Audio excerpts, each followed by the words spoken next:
आज आपण डायरेक्ट अकराळ विकराळ रूप धारण करून या दोघांच्या शो मध्ये जायचा प्लॅन केला होता. पण ह्याची प्रॅक्टिस बघून असं वाटत होतं की आपल्याला 2-4 महिने प्रॅक्टिस करावं लागेल. तर नमस्कार पब्लिक, मी प्रदीप.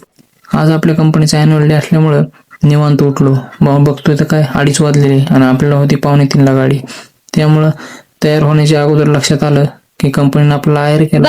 आयर तर घालावंच लागेल. मग काय, हा कंपनीने टी शर्ट दिलेला आणि हा शूज दिलेले. शूज तर एक नंबर होते. मग काय, टी शर्ट घालून तयार झालो. राहिलं होतं ते फक्त आपला शूज ते पण घालून तयार झालो. आणि आता ह्याच्यानंतर राहिली होती ती आपली चंद्रकोर. मग ती थोडी सोडतोय आपण. चंद्रकोर लावून घेतली आणि निघालो. पूर्ण फॅमिलीचं इन्व्हिटेशन होतं, पण फॅमिली येऊ शकली नाही म्हणून पप्पाला घेऊन निघालो. बस थांबली होती, बसमध्ये बसलो आणि निघालो ऑफिसच्या दिशेने.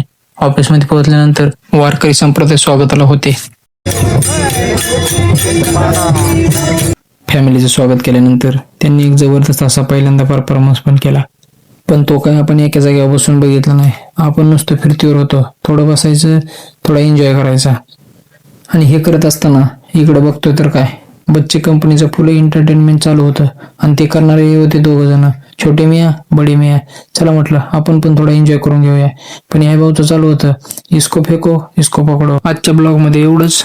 बाकीचं बघू आपण नेक्स्ट पार्ट मध्ये. तोपर्यंत जय महाराष्ट्र.